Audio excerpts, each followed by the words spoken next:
Welcome दोस्त, मैं अखिलेश कुमार पांडे फिर से आपको एक बार एकेपी सुपर मैथ में आपका स्वागत करता हूं। और दोस्त, आज मैं बिना देरी किए हुए आपको इन सवालों को हल करने का तरीका बताऊंगा। पहले एक बार इसको देखें। क्लास 10th मैंने इसका नाम दिया है आकृति वाले ऑब्जेक्टिव क्वेश्चन। आकृति वाले ऑब्जेक्टिव क्वेश्चन पहले आप इसको ठीक से देखें और आप अपने कुछ ये मैथ वाला जो है ना, मैथ वाले ऑब्जेक्टिव टाइप के क्वेश्चन जो है, ऑब्जेक्टिव टाइप के आपके पास बुक, उसको पलट के देखिए। जो गेस्ट पेपर है उसमें आपको इस तरीके के क्वेश्चन देखने को मिलेंगे। और हम कहते हैं ना कि इन सारे सवालों को बनाने में आपको देरी की जरूरत नहीं है और इसको बहुत जल्दी आप बनाइएगा। इससे डरिए मत। ये मैंने हमको लग रहा है कि इससे आसान कुछ नहीं, इससे आसान कुछ नहीं। पहले देख लें। इसमें टोटल 9 और 2 11 क्वेश्चन है। हमें लग रहा है कि खूब अधिक से अधिक तो 5 मिनट के अंदर, 5 मिनट क्या, 5 से कम ही समय में आप बना सकते हैं। लेकिन समझाने के लिए, समझने के लिए थोड़ा वक्त हम ले सकते हैं। लेकिन आप जब इसको समझ लीजिएगा ना, तो हम कहते हैं कि आप यदि बनाइएगा तो 5 मिनट का, 5 मिनट से पहले भी आप ये 11 भी प्रश्न को हल कर सकते हैं। तो चालू किया जाए। एक बार आप इसको गाइड खोल के मैच भी कर सकते हैं कि क्या इस तरीके का प्रश्न है या करना है या नहीं करना है। हम आपको ऐसे भी सिखाएंगे, ये रचना करने के भी तरीका सिखाएंगे। इसी वीडियो में सिखाएंगे, एक जरूर सिखाएंगे, क्योंकि ये जो होती है ना, इसको स्पर्श रेखा कहते हैं। स्पर्श रेखा कहते हैं। ये जो आई है इसको स्पर्श रेखा। थोड़ी आकृति सही नहीं हो पाई है, उसके लिए क्षमा चाहूंगा। आइए समझते हैं। न्यूमेरिकल क्वेश्चन में आकृति से मतलब नहीं, इसके मान से मतलब रहता है। ठीक है। तो दोस्त, मैं कहूंगा ना कि पहले एक बात समझिए आप। यहां तो जगह की थोड़ी सी कमी लग रही है। चलिए इसी पर बताते हैं। देखिए ये क्वेश्चन नंबर 6, 120 डिग्री और y, 120 डिग्री और y, ये दोनों ना यहां के और यहां ये केंद्र पर जो बना कोण, और यहां जो स्पर्श रेखाओं के मुड़ने से जो कोण बना, ये दोनों कोणों का योग 180 डिग्री होता है। 120 और प्लस y बराबर 180 डिग्री होता है। तो y बराबर 180 में से 120 को घटाइएगा तो 60 डिग्री आएगा ना। 120 को 180 में से जब घटा दीजिएगा तो y का मान आ जाएगा। यानी हमारा कहना सीधी सी बात यह है कि इन दोनों को जोड़ने पर 180 होता है। इन दोनों को जोड़ने पर 180। जब भी ऐसी आकृति मिले ना, जैसे यहां है, और बताइए वहां देखिए क्वेश्चन नंबर 7 में 110 है टी पर, तो देखो वहां भी टी पूछा गया है। ये जो है ना PTQ, इसमें टी का ही वैल्यू पूछा गया, क्योंकि जब भी कोण में ऐसे दिया जाए ना तो बीच वाली की वैल्यू पूछी जाती है, बीच वाली की। तो इसमें टी की वैल्यू पूछी गई है, तो इसका मतलब यहां पूछा गया है। तो इन दोनों का योग 180 होता है। हमने यहां भी बताया कि इन दोनों का योग 180 होता है। हम यहां भी कह रहे हैं कि इन दोनों का योग 180 होता है। बात समझे? तो देखिए 110 में क्या जोड़ें कि 180 हो जाए। आपसे हम पूछते हैं कि 110 में क्या जोड़ें कि 180 हो जाए। तो यदि नहीं भी समझ में आ रही है ना, ऐसे तो हम बोल रहे हैं कि 70 करने पर आ जाएगा। नहीं भी हो तो 180 में से इसको घटा दीजिएगा 110 को, तो 0 और 8 में से 1 गया 7, यानी 70 डिग्री। इस सवाल का आंसर 70 डिग्री हो जाएगा। इस सवाल का आंसर 70 डिग्री हो जाएगा। ऐसे ही मेरे दोस्त, यह 120 है ना, 120, तो जब 120 है तो निश्चित है कि यह 60 डिग्री होगा, तब तो 180 डिग्री हो जाएगा। 120 और 60 180, इसका आंसर ये आपका 60 डिग्री हो जाएगा। और 135 है तो 135 में 5 जोड़ेंगे तो 140 हो जाएगा। 140 में 40 जोड़ेंगे तो 180, यानी 45 डिग्री। या ना हो तो 180 में से आप इस 135 को घटा दीजिए। 10 में से 5 गया 5, 7 में से 3 गया 4, यानी 45। 1 में से 1 0, यानी ये हो जाएगा आपका 45 डिग्री। ये आपका 45 डिग्री हो जाएगा y का मान। तो ये भी सवाल हो गया। और भी कोई ऐसा सवाल है? चलिए, हाँ एक सवाल वहां पर देखिए 9 नंबर 120 है, तो ये सीधी सी बात है कि 60 होगा, क्योंकि 120 में जब हम 60 को जोड़ेंगे तो 180 हो जाएगा। तो ये भी सवाल हम लोग का हो गया। नहीं, अब देखिए इस तरीके के सवाल बनाने, जब भी सवाल पूछे तो आपको देखना है कि किसका मान निकालना है, किसका मान हमें निकालना है। तो हमें निकालना है ओ का, ओ में भी किसका, ए ओ बी, थोड़ा घूमेंगे, ए ओ बी, इसका वैल्यू निकालना है। इसका मैं आपको बता देना चाहता हूं कि यहां पर और इसका दोनों का योग 180 होता था, लेकिन यदि बीच से लाइन ड्रॉ कर दिया जाए ना मेरे दोस्त, बीच से लाइन ड्रॉ कर दिया जाए तो ये अब इसका और इसका योग 90 करना है, इसका और इसका योग क्या करना है, 90 डिग्री पुराना है। तो 30 है तो ये 60 हो जाएगा, कितना होगा 60, यही आपका आंसर हो जाएगा।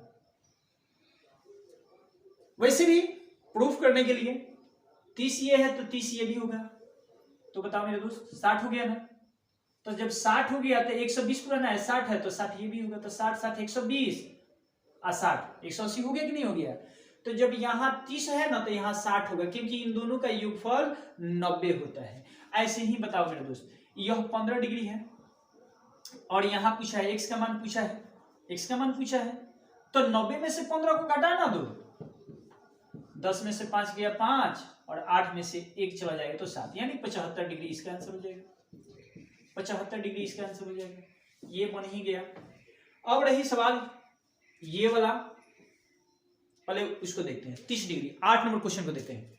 30 डिग्री है, आपसे पूछा किसका है, COA, COA है ना, इसका मान आपसे पूछा है। तो बताओ दोस्त कि जब यह 30 है या बीच से ही आया है तो यह भी तो 30 होगा, और जब ये 30 हुआ, ये दोनों का योग कितना बताए थे हम, ये दोनों का योग 90 बोल रहे थे ना, तो 90 में से 30 चल गया तो 60 डिग्री ना होगा, ये इसका मान 60 डिग्री हो जाएगा, इसका मान 60 डिग्री हो जाएगा। समझे? यहां पर देखा जाए, यहां पर इस सवाल को देखा जाए, इस सवाल को देखा जाए, ये 75 डिग्री है ना, तो यह 75 होगा, ये 75 है तो यह 75 होगा। अब 75 75 कितना हो गया, 150 हो गया कि नहीं हो गया। 150 में क्या जोड़ेंगे कि 180, तो मान लीजिए x से y में पूछा है तो दोनों के जोड़ने पर 180 में से घटाइए ना 150 को, तो 0 8 में से 5 गया 3, यानी 30 डिग्री इसका आंसर हो जाएगा। ये पूरा का वैल्यू 30 डिग्री, केवल x का पूछता तो 15 डिग्री, केवल y का पूछता तो 15 डिग्री, लेकिन x प्लस y का पूछा है इसलिए इसका आंसर 30 डिग्री हो जाएगा। क्योंकि 75 डिग्री ये था, तो मान लीजिए 75, समझिए कि ये नहीं दिया है, ठीक है, तो 75 दिया है, तो 75 में क्या जोड़ेंगे कि 90 होगा, तो 15, आई 15 ही होगा तो 15 हुई, तो 15 15 30 ना हो गया, वैसे भी हो गया। तो यह भी सवाल हमारा हो गया। आगे देखिए, यह सवाल देखते हैं।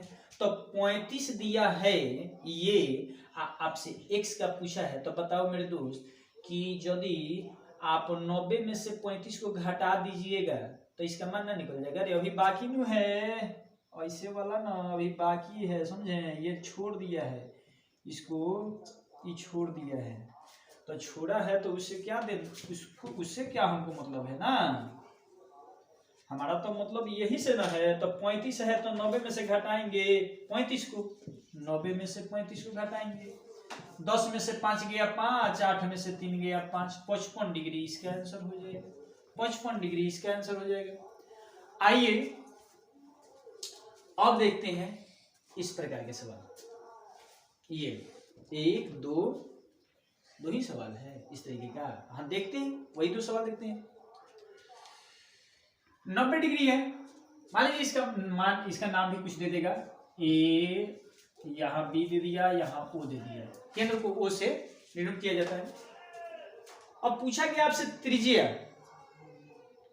त्रिज्या पूछा गया है,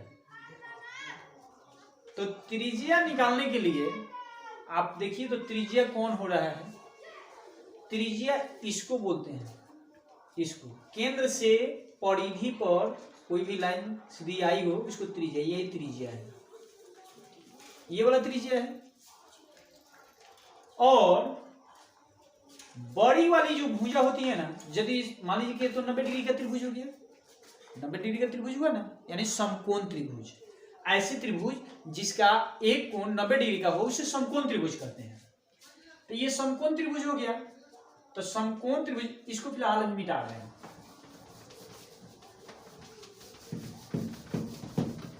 देखो मित्रों, ये समकोण त्रिभुज है। समकोण त्रिभुज में कहता है कि यदि हमें ये लंब होगा नहीं तो आधार होगा, दो ही चीज हो सकता है, क्योंकि सबसे बड़ी भुजा कर्ण होती है। तो इसमें कर्ण ये हो गया और ये वाला आपका आधार हो जाए तो ये लंब हो जाएगा।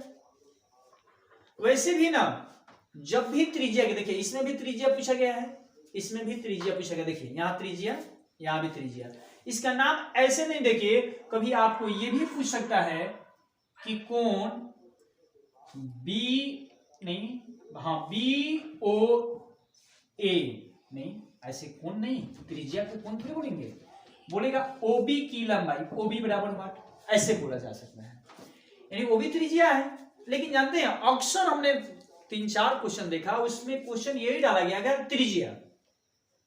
अब हो सकता है कि फंसाने के लिए बच्चों को ये मालूम ना हो कि त्रिज्या किसे कहते हैं, कौन सा त्रिज्या है, और गलत कर दें, इसलिए हो सकता है यहां स्पष्ट रूप से कहता है कि ओबी निकालना है तो ओबी की वैल्यू निकाल देते हैं, क्योंकि समकोण त्रिभुज में बड़े वाले का स्क्वायर माइनस छोटे वाले का स्क्वायर रूट में डाल देंगे, हो जाएगा।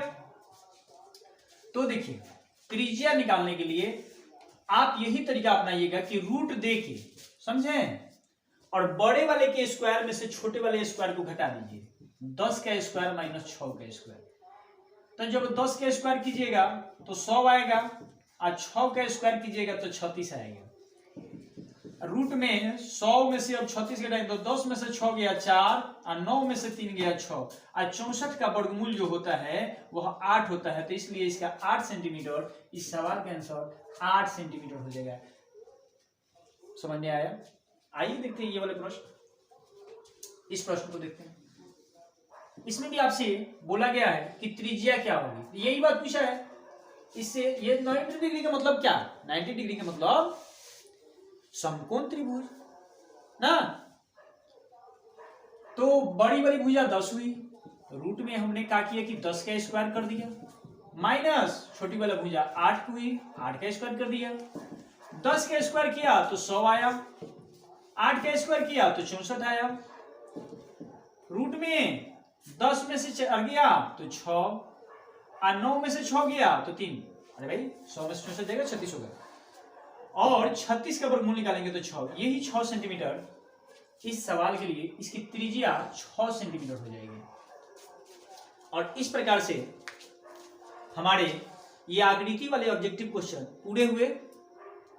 हमें आशा है कि आपको ये समझ में आया होगा। तो यदि समझ में न भी आया ना, तो हम चाहेंगे कि इसको थोड़ी सी पीछे जा जाके रुक रुक के, यदि मुझे मैंने आपको लगा हो कि स्पीड में बताते गए तो थोड़ा सा बैक जाके देखें।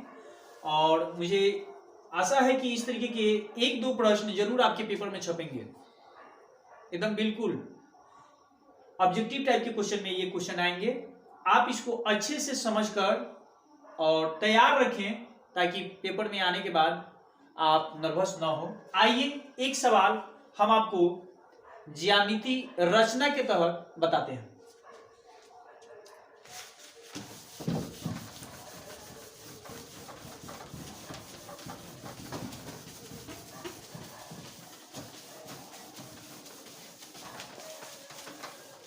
सवाल है कि 3 सेंटीमीटर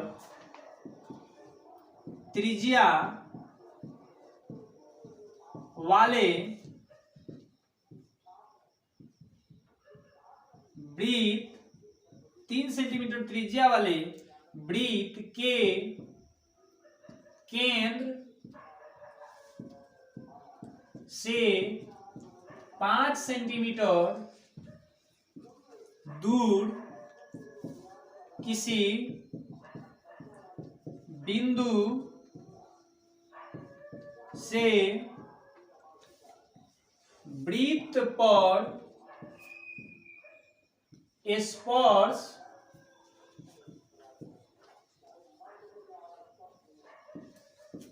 रेखा युग्म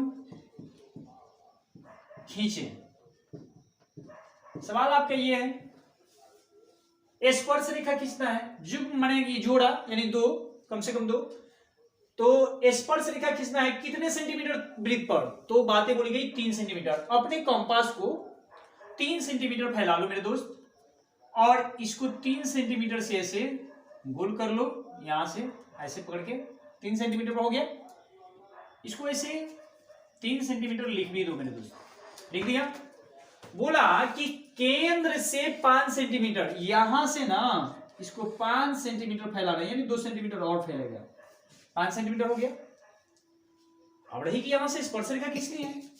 स्पर्श रेखा वो होती है ना अंदर ना बाहर, बिल्कुल छूते हुए निकले, इसको छूते हुए निकले, इसको छूते हुए निकले, यानी इस परिधि पर छूते हुए निकले, उसे स्पर्श रेखा कहेंगे।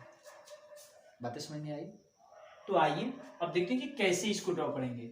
ये सारी आपकी टूल्स बॉक्स की सहायता से आप बना सकते हैं, ऐसे नहीं बनाइएगा।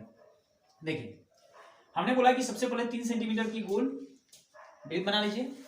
उसके बाद केंद्र से 5 सेंटीमीटर दूर कहा, तो केंद्र से 5 सेंटीमीटर दूर हो जाइए। अरे भाई, कोई जरूरी नहीं कि यहीं से, आप इधर भी हो सकते थे, ठीक है ना।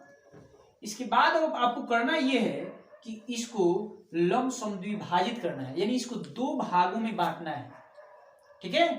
2 भागों में बांटने के तरीके कि कंपास को इससे ना थोड़ा सा अधिक करके एक बार ऊपर काटिए और एक बार ऐसे ही नीचे काटिए, समझे। और फिर इसको घसकने नहीं देना, जितने पर चाप है ना उतने पर एक बार ऊपर काटिए और फिर एक बार नीचे काटिए। और ये जो कटिंग हुआ, इसको आप सावधानी पूर्वक ये स्केल की सहायता से ऐसे मिला दीजिएगा ना।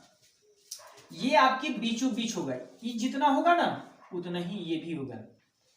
बात समझ में आई? अब आपको कुछ यहां पर कंपास पकड़ के और ऐसे गोल करना है। ये किसी भी इस माप की चाप ले लीजिए या इस माप की चाप लीजिए, दोनों बराबर है, ऐसे गोल कर दीजिए, ठीक। ऐसे कर दिए। अब क्या होगा ना कि अच्छा मान लीजिए कि उसका नाम हम P दे देते हैं, एक बिंदु जो है वो P है और अंदर वाला O है। अब ये जो वृत्त है, यह यहां एक कटा और एक यहां कटा, इसी 2 की हमें खोज थी। यहां हम लिख देते, पहले हम खींच लेते हैं। अब स्केल को ऐसे सेट करेंगे ताकि ये बिंदु और ये बिंदु बिल्कुल माने एक सीधी में हो, सीधी रेखा में हो, ऐसे खींचेंगे ताकि वृत्त के ना अंदर जाए ना बाहर। ये हाथों से मत, स्केल की सहायता से करिएगा, ठीक है। फिर इधर से ऐसे ही ना, और ये आपकी स्पर्श रेखा खींच के तैयार हो गई। 3 सेंटीमीटर त्रिज्या वाले वृत्त के केंद्र से 5 सेंटीमीटर दूर किसी बिंदु से वृत्त पर स्पर्श रेखा युग्म खींचे, तो ये आकृति बनकर तैयार हो गई। अब इसे आपको काम है इसको लिख देना। तो मान लीजिए ये P है, यहां हमने Q दे दिया, यहां R दे दिया, यहां हमने यहां भी एक नाम दे दिया M, जो कि M पर विभाजित किया था। इसको अब लिखने की बारी है कि कैसे कैसे हमने इसको ड्रॉ किया। यही बात लिख देंगे तो हमें इस क्वेश्चन का मार्क्स मिल जाएगा।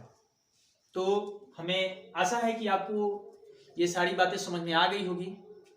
तो फिर इसी प्रकार की वीडियो पाने के लिए आप मेरे चैनल को सब्सक्राइब करें और बेल आइकन को दबाएं। तो फिर मिलेंगे एक नए वीडियो के साथ, तब तक के लिए दीजिए इजाजत। धन्यवाद।